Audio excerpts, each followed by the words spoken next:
Good afternoon, everybody. I wanted to do a quick tutorial about royal icing consistencies. Really getting the right consistency is going to be the key to your cookie decorating and your product really looking its best. There are two main consistencies. There's going to be a piping consistency and a flood consistency. Your piping consistency is going to be for outlining, for details, anything that you really want to hold its shape is going to be your piping consistency. Your flood consistency is going to be filling in those outlines, and wherever you want the icing to flow into itself and give that really smooth look to the royal icing is your flood consistency. So what I have here is some royal icing, a spoon, and some water.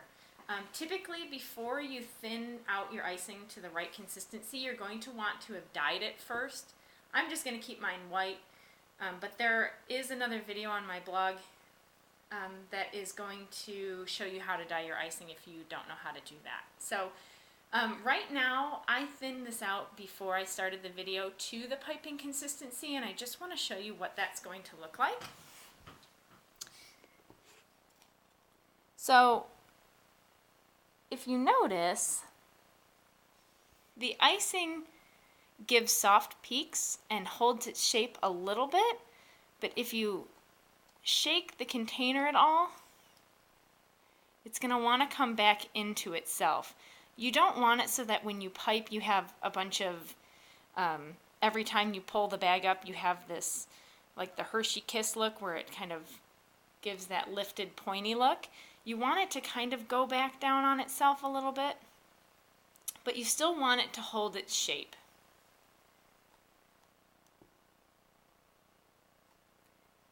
So I know that a lot of people drag through their icing. See how it comes back together a little bit, but it's not going back together too fast, and it's holding its shape just a little bit. I know people do the drag test where they will drag through and count the seconds that it takes to come back together, but I find that a bit a little too it's just not so cut and dry. You really have to get a good look at your icing and really see how it flows back on itself, what it looks like as it peaks, that sort of thing. I will drag my spoon through here just so you can see it, if that is helpful to some people.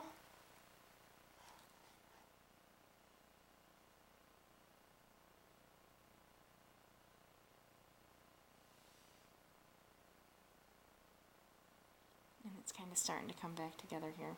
I like my piping a little more thick. Piping, you have a little bit of play on the consistency of piping. It doesn't have to be absolutely perfect. I find that the flood is more important to the look of your cookies. So that's what my flood typically looks like. I'm going to thin it out so that you can see. Alright, that was the piping. I'm going to show you what the flood is going to look like. Let's see here.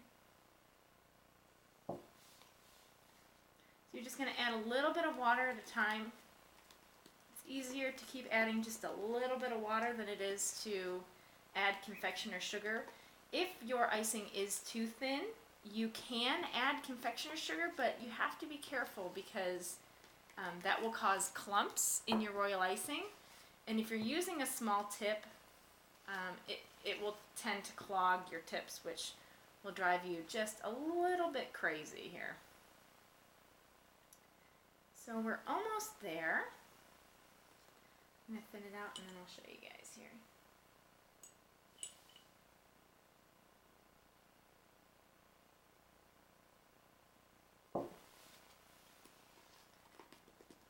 So just do a little bit at a time.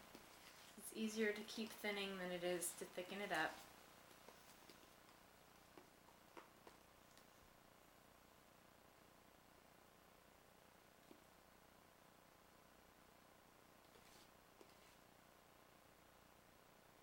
Okay, so you don't want it too thin so that it'll flood right off of your cookie. If you have it too thin, it's going to go everywhere and make a huge mess. But this is what my flood tends to look like. This is a... Okay, so this is what the flood looks like. As you pull up your spoon, it doesn't really make peaks. It's just kind of a constant ribbon of icing.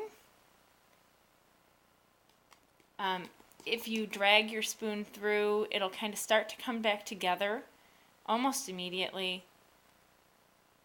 Especially with just a little bit of shaking, it'll come back together.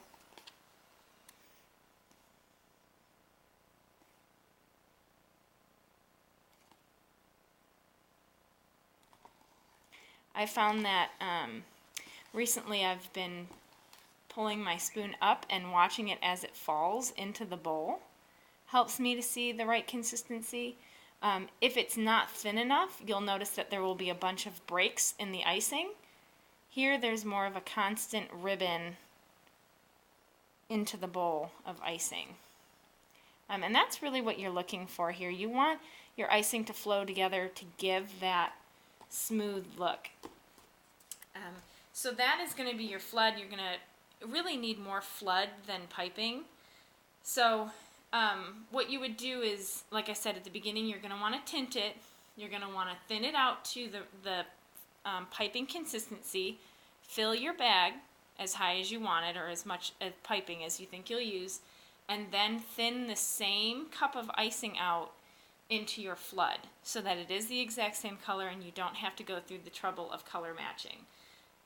So that is, and then you would take this and put it in a separate bag. So then you could outline and then flood.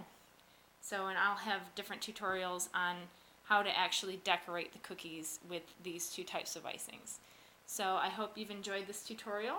Check back with us for more tutorials, and thank you so much. Bye-bye.